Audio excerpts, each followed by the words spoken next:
한 절씩 교독합니다.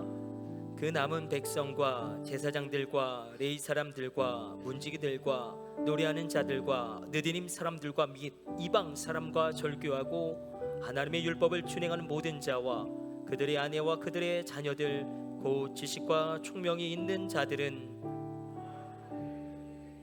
따라 저주로 맹세하기를 우리가 하나님의 종 모세를 통하여 주신 하나님의 율법을 따라 우리 주 여호와의 모든 계명과 규례와 율례를 지켜 행하여 우리의 딸들을 이 땅 백성에게 주지 아니하고 우리의 아들들을 위하여 그들의 딸들을 데려오지 아니하며. 아멘. 우리는 이제 우선순위의 회복이라는 주제를 가지고 느헤미야 10장과 11장의 말씀을 살펴보길 원합니다. 여러분들 어떠십니까? 때때로 말씀이 내 삶에 아무런 의미가 없는 것처럼 느껴질 때가 없으셨습니까? 이 말씀이 도대체 이 경제 위기 한복판에서 이 치열하고 절박한 이 현실의 한 가운데에서 나에게 무슨 의미가 있으며, 아니 이 혼돈의 경제 상황 가운데 나에게 길을 가르쳐 줄 수 있겠는가? 우리는 살아가다 보면 말씀의 의심과 말씀에 대한 근본적인 회의를 만날 때가 분명히 있습니다. 우리는 5주에 걸쳐서 느헤미야 10장과 11장을 붙잡고 씨름할 것입니다. 느헤미야의 상황은 우리가 북이스라엘이 아수르에 의해서 멸망당하고 남유대가 바벨론에 의해서 멸망당하고 포로로 끌려간 이후에 다시금 1차 귀환, 그리고 2차 귀환, 그리고 3차 귀환, 그 시점 가운데 서 있는데 느헤미야가 오늘 말씀 가운데 그들의 역사를 하나님의 말씀으로 분석하고 생각합니다. 과연 우리에게 이런 재앙이 온 이유가 무엇인가? 왜 우리 민족이 이렇게 멸절하게 되었는가? 그 원인을 말씀 가운데 생각하고 분석합니다. 오늘 우리도 마찬가지입니다. 느헤미야 10장과 11장의 말씀을 바라보면서 우리가 그 말씀 앞에 신음하며 그 진리의 날성검 앞에 우리가 찔릴 때에 우리 가운데 놀라운 부흥은 일어나게 될 것입니다. 내 안에 없어져야 될 모든 것들은 없어지고 내 안에 생성되어져야 될 모든 것들은 생성되어지는, 또 내 안에 세워져야 할 모든 것들은 세워지고 내 안에서 떠나가야 될 모든 것들은 떠나가게 되어지는, 반드시 있어야 할 것들은 세워지고 반드시 없어져야 할 것들은 떠나가게 되어지는 그 부흥의 역사가 우리가 말씀 가운데 우리 심령 가운데 임하게 되시기를 성부 성자 성령의 이름으로 축원해 드립니다. 느헤미야는 시대의 새벽을 가져온 사람입니다. 그 느헤미야가 오늘 말씀을 통하여 우리가 왜 망했는지, 우리 가운데 왜 이런 재앙과 저주가 왔는지를 이스라엘 공동체에게 설명하고 이야기합니다. 시간을 뛰어넘어 우리에게, 아니 나에게 그것을 이야기하고 그것을 우리에게 경고하고 있습니다. 다른 것이 아닙니다. 우선순위가 잘못되었다는 것입니다. 우선순위가 얼마나 중요한지 모릅니다. 이스라엘 백성들이 망한 이유를 10장과 11장에서 4가지 이유를 느헤미야가 이야기하는데 우리는 한 주에 하나씩 이것을 살펴보려고 합니다. 첫 번째는 만남의 우선순위가 잘못되었다. 두 번째는 시간의 우선순위가 잘못되었다. 우리가 예배하는 이 시간이 가장 우선순위이기 때문에 우리가 오늘 예배하러 이곳에 모인 것이 아닙니까?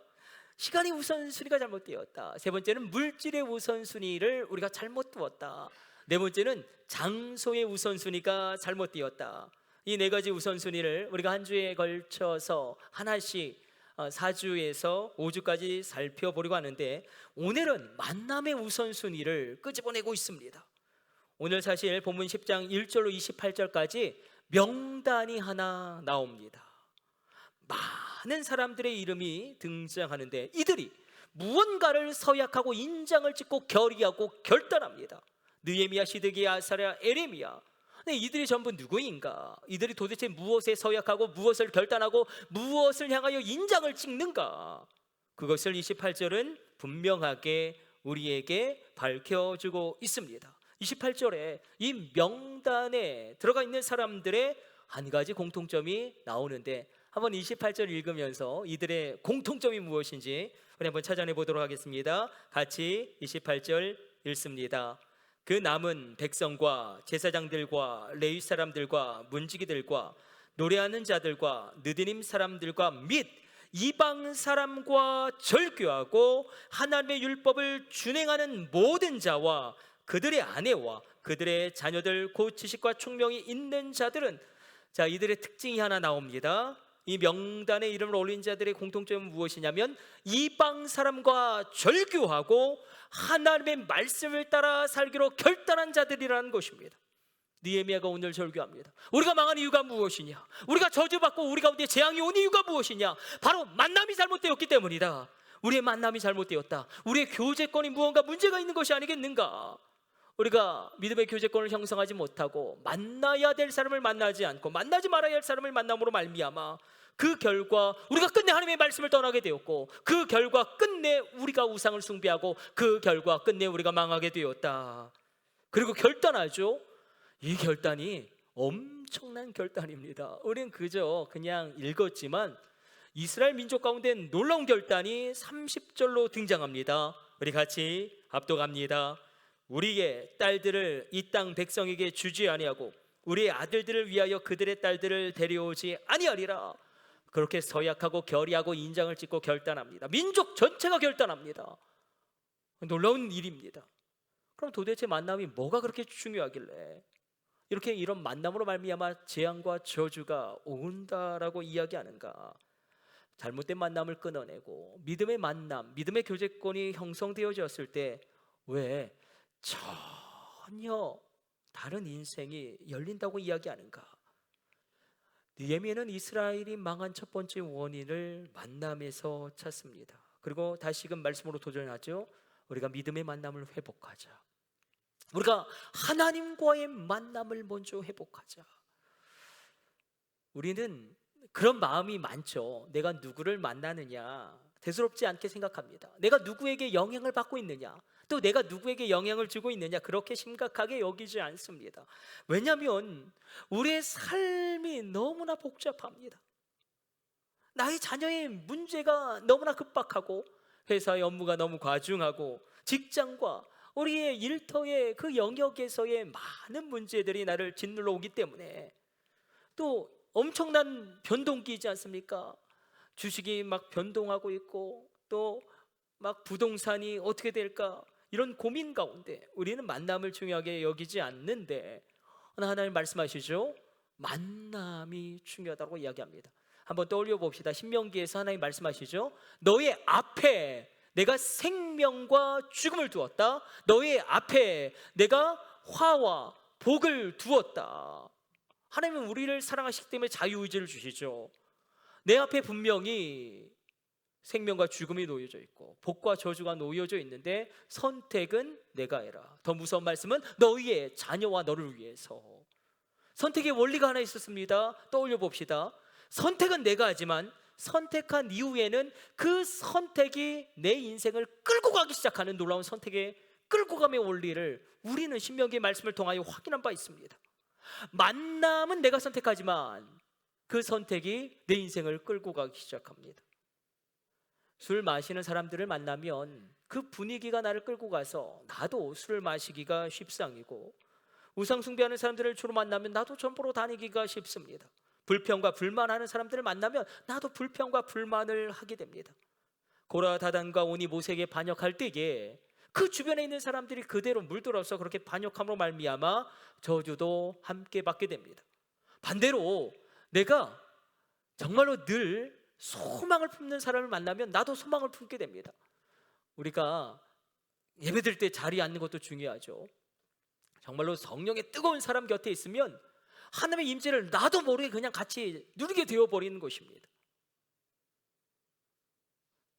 우리가 예배하는 사람을 만나면 나도 예배하게 됩니다. 제가 여러 번 말씀드렸지만 제 군목 선배님이 이제 전역을 앞두고 목회가 너무너무 안 되고 설교가 너무너무 안 돼서 집사님들이 자꾸 이렇게 이야기하니까 목사님 설교가 은혜가 안 돼서 너무 힘듭니다. 근데 자신도 할 말이 없는 거예요. 자신도 설교를 하는지 뭐를 하는지 모르겠고, 그래서 내가 목회를 하지 말아야겠다. 그렇게 하고 이제 퇴직금으로 음식점을 하자. 그런데 너무나 귀한 건 믿음의 친구들이 있었어요. 믿음의 친구들이 자기를 오살리 기도원 기도굴에 던져버렸답니다. 하나님 다시 만나고 나오라고. 그런데 거기 기도굴에 들어갔다고 그냥 답답한 마음 그냥 찬양도 안 나오고 기도도 안 나오고 그냥 하염없이 있는데, 그러나 자기 입술 가운데 한 단어가 갑자기 튀어나옵니다. 하나님. 그러면서 폭포수와 같이 눈물이 쏟아지면서 꺼이꺼이 울면서 그냥 그렇게 이분의 한 일은 이것뿐인데 회복이 됐답니다. 마음 가운데 소망이 생겼답니다. 그러면서 막 찬송이 터져 나오는데, 예수 사랑하심은 거룩하신 말일세, 내가 연약할수록 나를 더욱 귀히 여기사 높은 보좌 위에서 낮은 나를 보시네. 이 수백 번 들었던 그 찬송이 정말로 자기에게 인격적으로 다가오더니 얼마나 놀라운 위로와 소망을 주던지, 그래서 삶을 살아갈 용기를 얻었답니다. 다시금 일어났답니다. 그리고 지금 청라에서 굉장히 강력하게 사역하고 있습니다. 자, 하나님이 이분에게 주신 축복은 만남의 축복이었어요. 믿음의 친구들이 있었습니다. 너 안 돼, 그렇게 목회를 포기하면 안 돼. 오산을 기도원으로 끌고 가서 기도굴에 집어던지고 다시 하나님 만나고 나오라고. 여러분, 우리의 자녀들 가운데도 다니엘에게 주셨던 사드락과 메삭과 아벳느고의 친구들이 있게 되어지는 만남의 축복이 열려지시기를 성부, 성자, 성령의 이름으로 축복해드립니다. 느헤미야의 외침은 분명합니다. 우리가 왜 이렇게 망하고 넘어지고 고난을 당하는가? 믿음의 만남이 아니라 잘못된 만남이 있었기 때문이다. 하나님과 멀어지는 만남을 이제 끊어내야 한다. 그리고 새로운 믿음의 교제권을 만들어야 된다. 우리의 딸들 이 땅 백성에게 더 이상 주지 않고 우리 아들들을 위하여 이 이방 땅 그들의 딸들을 데려오지 말자. 특별히 만남 중에서도 이방인과의 만남, 하나님을 알지 못하고 인정하지 않고 그들과의 깊은 교제가 문제였다고 이야기합니다. 하나님은 출애굽기 34장 15절 16절로 분명히 경고하셨습니다. 잘 들어보십시오. 이렇게 하나님이 경고하셨어요. 너는 삼가 그 땅의 주민과 언약을 세우지 말지니 이는 그들이 모든 신을 음란하게 섬기며 그들의 신들에게 제물을 드리고 너를 청하면 내가 그 제물을 먹을까 함이며, 또 내가 그들의 딸들을 내 아들들의 아내로 삼음으로 그들의 딸들이 그들의 신들을 음란하게 섬기며 내 아들에게 그들의 신들을 음란하게 섬기게 할까 함이니라. 분명히 경고하셨어요. 잘못된 만남이 하나님께서 떠나가는 우상 숭배로 나가게 한다. 느헤미야가 말씀 가운데 비참한 역사를 분석합니다. 우리 가운데 왜 이런 멸절이 왔는가?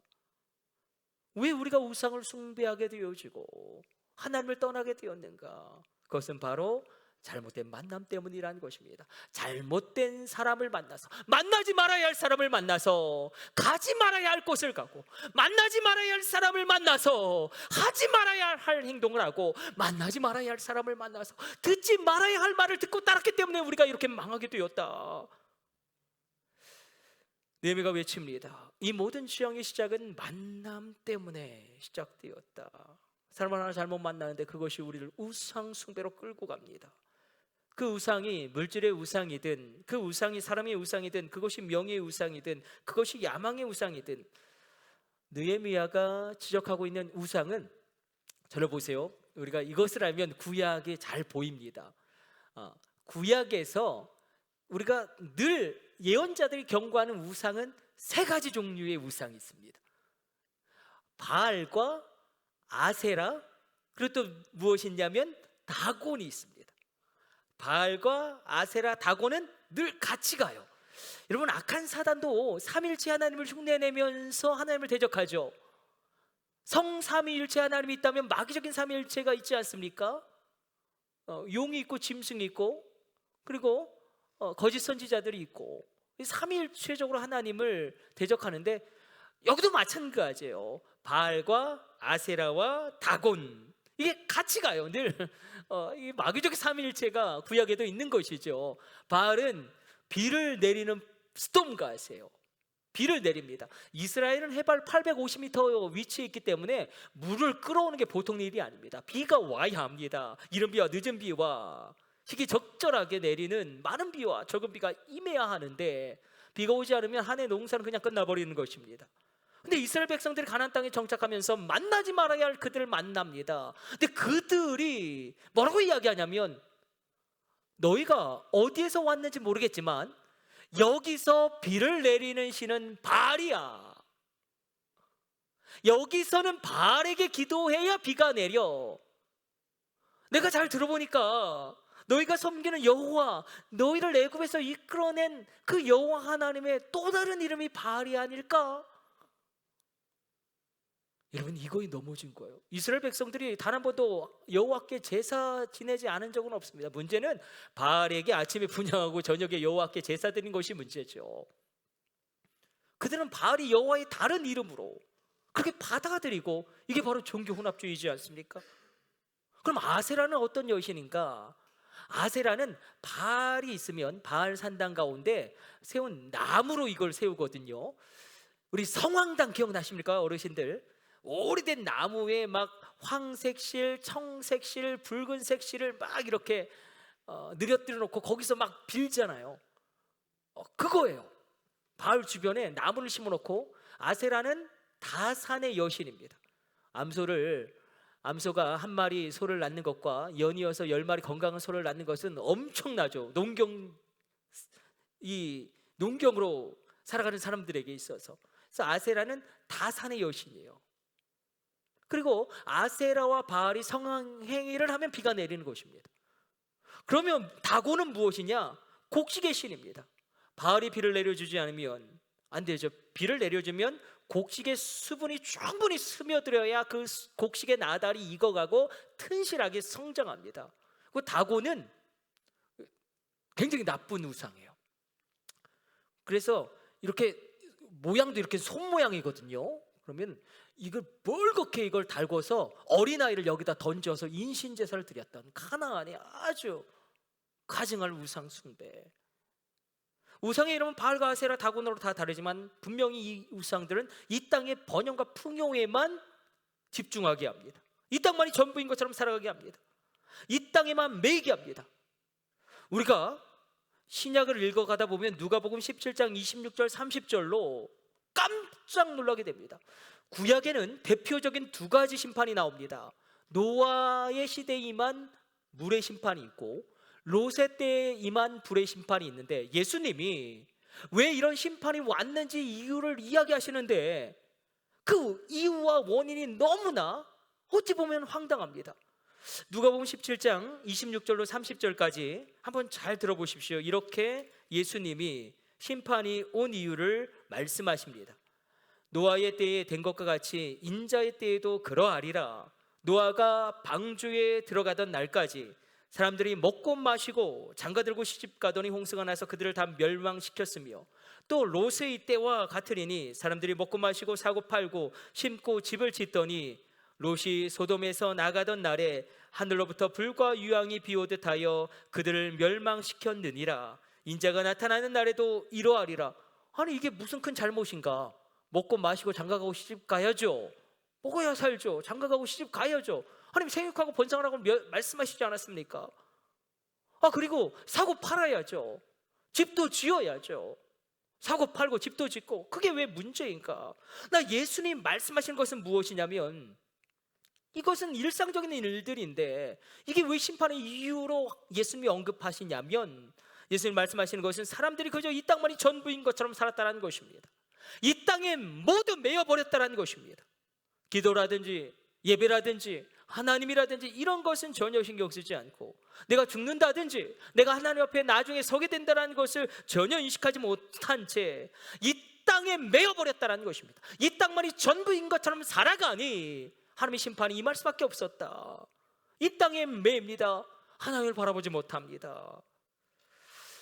우리가 때때로 고난을 겪으면서 우리가 내 능력을 의지하고 내 경험과 내 힘을 내가 믿고 있다가 나의 무능을 만날 때에 우리는 하나님의 권능을 갈망하게 됩니다. 마찬가지로 우리가 때때로 인생길을 걸어가다 보면 가장 믿었던 사람에게 처절하게 배신을 당할 때가 있습니다. 늘 있는 일이고 비일비재하게 일어나는 일이죠. 그러면서 우리가 사람을 바라보는 그런 시각이 달라지게 됩니다. 저도 목회를 하면서 평안해진 것이 하나 있습니다. 목회를 하다 보면 저를 어렵게 하는 성도님들도 분명히 있습니다. 나 그분도 그냥 저의 성도입니다.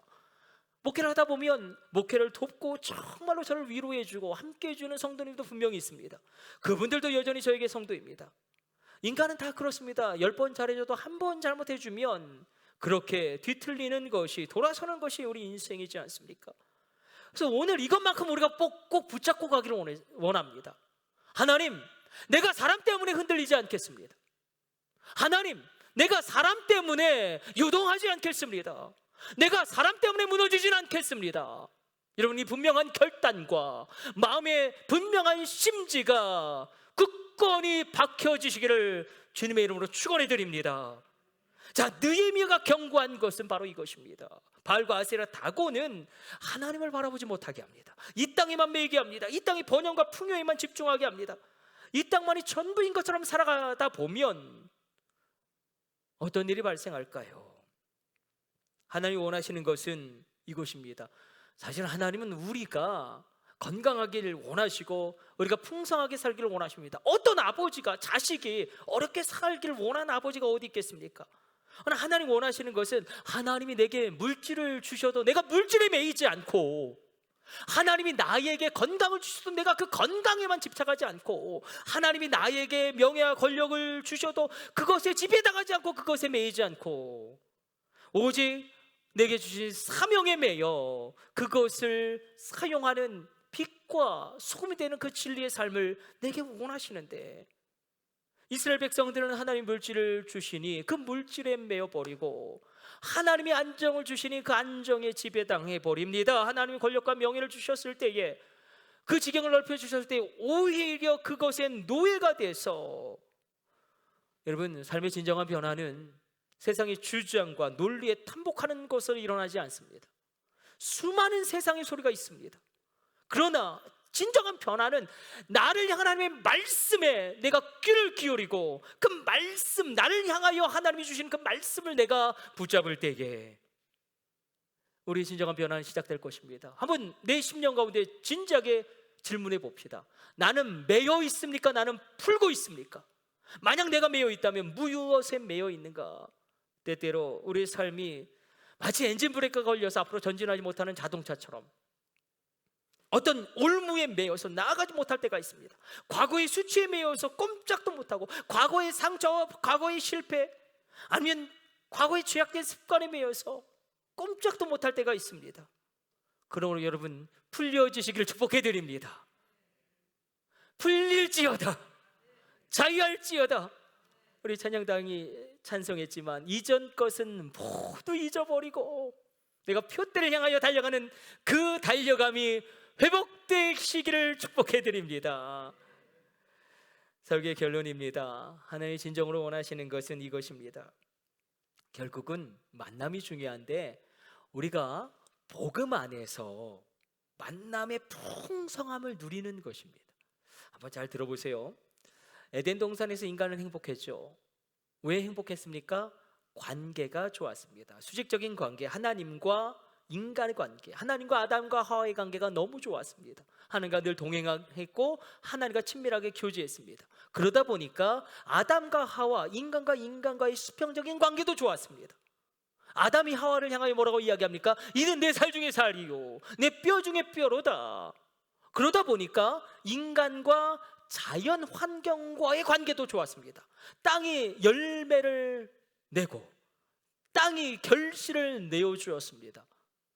그러나 갑자기 죄가 들어오자마자 이 관계가 어긋나기 시작하죠. 하나님과 인간 사이의 수직적인 관계가 깨어져 버리고, 아담과 하와의 수평적인 인간관계가 완전히 박살나 버리고, 아담이 하와를 정죄합니다.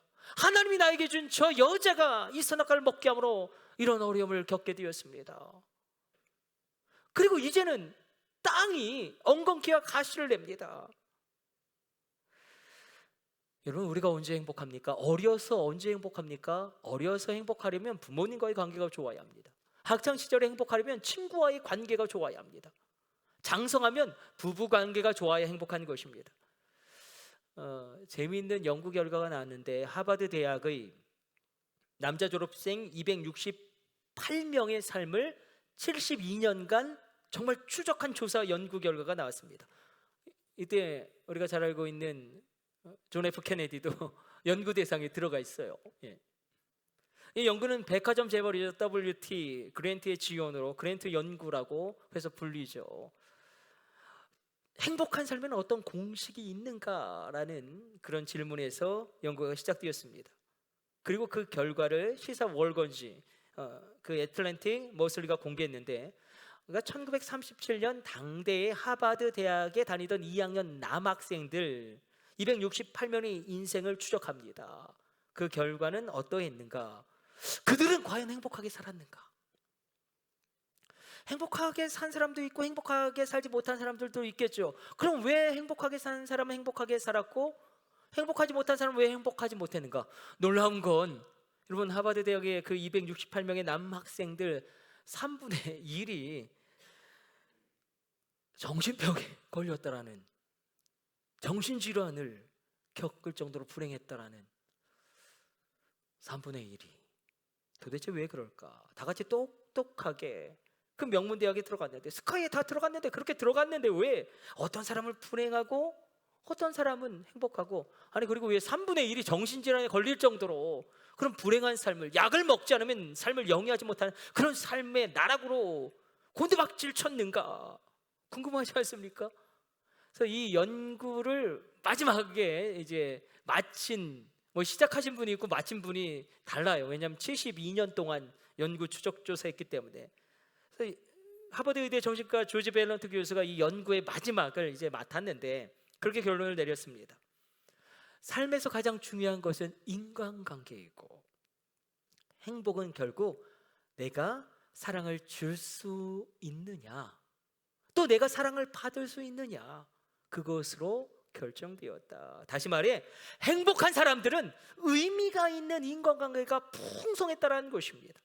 행복한 사람들은 사랑을 줄 수도 있고 사랑을 받을 수도 있는 사람이었다라는 것입니다.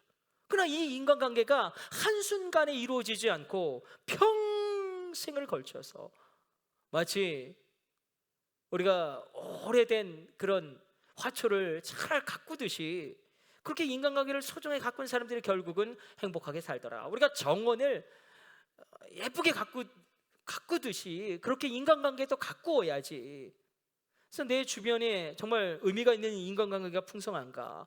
나는 사랑을 줄 수 있고 사랑을 받을 수 있는 사람인가? 또 학자들이 이것도 조사했어요. 그럼 과연 몇 명 정도의 의미 있는 인간관계가 있어야지 행복했는가? 몇 명일까요? 몇 명일까요? 12명. 12명.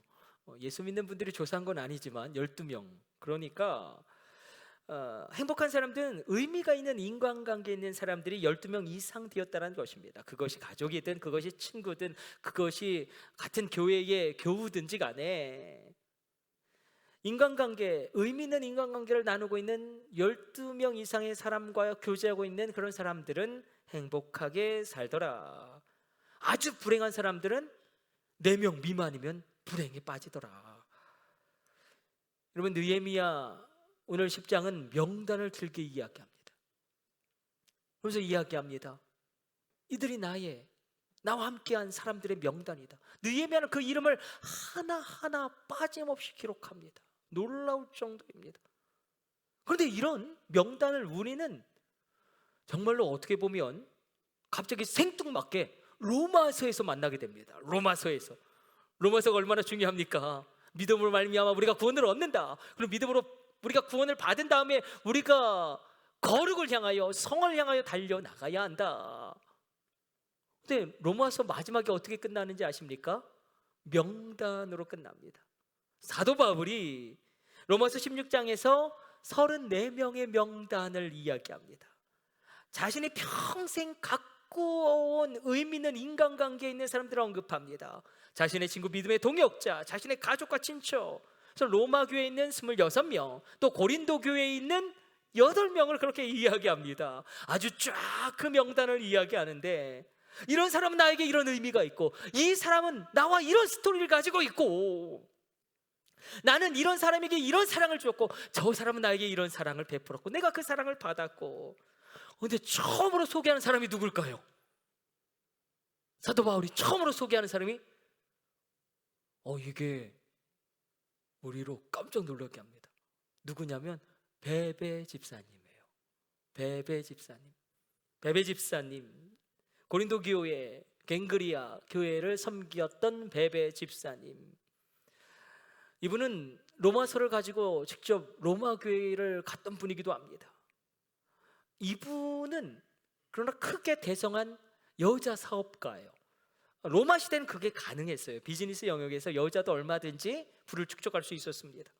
이분이 사도 바울의 보호자, 사도 바울의 후원자가 됩니다. 이런 거죠. 사도 바울 목사님, 걱정하지 마세요. 기도한 대로 팍팍 밀어붙이세요. 제가 팍팍 밀어드릴게요. 사도 바울이 너무 감사했어요.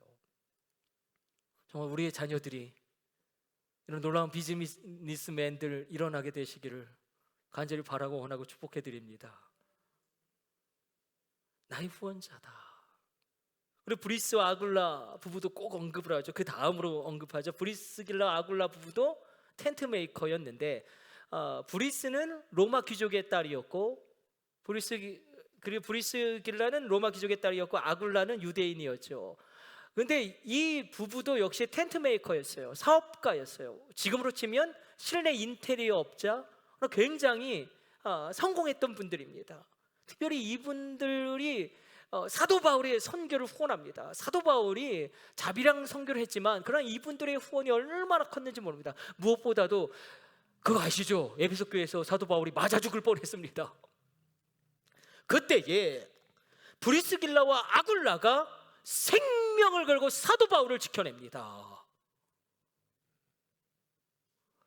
이런 인간관계를 내가 누리고 있다. 그리고 디모데도 나의 아들이다라고 이야기하고, 그리고 가이오가 나오죠. 거부죠. 해운업을 했던. 그래서 제가 깜짝 놀라서 이 명단을 읽어가면서 사도 바울, 내가 이렇게 풍성한, 내가 복음 안에서 살아갔더니 하나님이 나에게 이렇게 풍성한 인간관계의 축복을 허락하셨다라고 그 로마서의 대단원을 마무리 짓는데, 깜짝 놀란 것은 너무나 많은 비즈니스맨들, 사업가들이 있다는 거예요. 가이오라는 사람도 있는데 이 사람은 당대의 해운업을 장악했던 엄청난 거부입니다. 그리고 그 재무부 장관도 있어요. 에라스도도 있고. 바울이 인간관계가 얼마나 풍성했는지. 또 헤롯 대왕의 손자고 로마 황제의 정말 친구 아리스볼로도 등장합니다. 그렇게 이야기하죠. 이 사람들 34명은 다 나에게 의미가 있고 나와 스토리가 있고 나를 사랑해주고 나 또한 그들에게 사랑을 주는 사람들이다. 나는 믿음의 친구들이 많아서 행복하다. 나는 나와 함께 믿음의 길을 걸어가는 동역자들이 많아서 나는 행복하다. 그렇게 로마서를 꽝 때리고 끝냅니다. 다시 본문으로 돌아봅시다. 느헤미야가 오늘 우리에게 주시는 말씀의 도전은 분명합니다. 잘못된 만남을 끊어내고 복음 안에서, 그리스도 안에서 의미 있는 인간관계를 세우라. 너무너무나 안타까운 것은 이 시대 가운데 너무나 홀로 신앙생활하는 분들이 많습니다. 홀로. 그러나 우리가 복음 안에서 인간관계의 풍성함을 누리는 것이 얼마나 중요한지. 우리가 분명히 복음이 있죠. 예수 그리스도의 보혈 아래 나는 있습니다. 성령이 내 안에 내주하심으로 나를 감동하시고 하나님이 나를 사랑하십니다. 여전히 사랑하시고 그 변하지 않는 사랑으로 나를 사랑하십니다. 그 안에서 우리가 살아갈 때에 혈기 부리지 않고 성질 부리지 않고 무례히 행하지 않고 매일매일 성령의 감동하심 가운데 막 화나죠. 열받죠. 그래도 그냥 씩 웃고 하늘 한번 바라보고 그냥 씩 웃고 그냥 쏟아내고 싶죠. 그래도 그냥 그렇게 그냥 살아가다 보면 조금만 지나면 온 가족이 다 나의 편이 된다는 것입니다.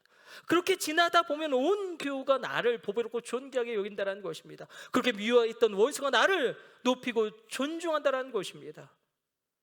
우리가 때때로 힘든 시댁에서 결혼 생활을 시작한다든지, 정말 인격이 너무나 심각하게 손상을 가진 사람과 결혼 생활을 한다든지, 아니면 정말로 말도 안 되는 직장 상사의 갑질, 또 직장 동료들의 공격과 모함 가운데 있을 때에 그 상황 가운데요, 자칫 잘못하면, 만약에 우리가 복음을 모르면 하버드 졸업생 3분의 1처럼 우리가 정신병 걸립니다. 우라통 터져서 화병 걸리고요, 일찍 죽을 수도 있습니다. 우리 인생이 그렇게 만만치 않기 때문에 그렇습니다. 그러나 정말 우리가 믿기를 원하는 것은, 우리가 복음 안에서 살아갈 때에 주님이 약속하시는 내 안에 외적인 열매, 성령의 9가지 열매가 맺히게 될 줄로 믿습니다. 오직 성령의 열매는 사랑과 희락과 화평과 오래 참음과 자비와 양성과 충성과 온유와 절제니 이 같은 법을 금지할 법이 없느니라. 그렇게 살아가다 보면 내 안에 성령의 9가지 열매, 내적인 열매가 맺힙니다. 그러나 더 놀라운 것은 그렇게 살아가다 보면 느헤미야가 그렇게 소망을 품었던 그 만남의 축복 가운데 열려지는 사람의 열매도 맺혀집니다. 내 인생을 통하여 사람의 열매가 맺혀집니다. 느헤미야를 통하여 수많은 사람들의 열매가 맺혀진 것처럼, 사도 바울을 통하여 34명의 사람들의 열매가 맺혀진 것처럼 외적인 열매, 사람이라는 열매가 맺혀집니다. 그렇게 나를 미워했던 시어머니가 나의 편이 됩니다. 그렇게 속썩이던 남편이 나를 따라 교회에 나오기 시작합니다. 그렇게 말 안 듣고 딴 길로 직진하던 나의 아들과 딸들이 하나님의 사람이 되어 교회의 기둥이 됩니다. 사회에 선한 영향력을 미치게 됩니다. 왜? 나 하나로 말미암아. 바라원하고 축복하기는 여러분의 인생을 통하여 성령의 내적인 9가지 열매뿐만 아니라 외적인 열매, 사람의 열매까지도 맺혀지게 되시는 인생 살아가시기를 주님의 이름으로 축복해 드립니다. 우리 기도하겠습니다. 하나님, 우리가 먼저 만남을 점검하게 하여 주옵소서. 만남 가운데 우리가 다시 일으켜야 될 믿음의 만남은 무엇인지, 하나님 원하시는 것은 내가 이 땅에만 매이지 않는 것입니다. 하나님, 만남의 축복 가운데 전혀 새로운 인생이 우리 자녀들에게 열리게 하여 주옵소서. 믿음의 친구들을 허락하여 주시며, 믿음의 배우자를 허락하여 주시고, 믿음의 사람들을 만나게 하여 주시고, 꼭 만나야 할 사람을 꼭 만나게 하여 주시고, 하나님, 왕의 은혜까지도 얻게 하여 주사 느헤미야가 형독의 지위에 올랐듯이 귀하게 쓰임받게 되어지는 인생이 우리 자녀들 가운데, 내 인생 가운데 있게 하여 주옵소서. 나의 남은 생애가 얼마가 되는지 모르겠지만 내가 사도 바울처럼 나의 인생을 마감할 때에 내가 복음 안에서 살았음으로 말미암아 나에게 이렇게 놀라운 사람의 열매가 맺혔다라고 담대하게 고백할 수 있는 인생을 살아가게 하여 주옵소서. 이 모든 것을 우리 주 예수님의 이름으로 기도드립니다. 아멘.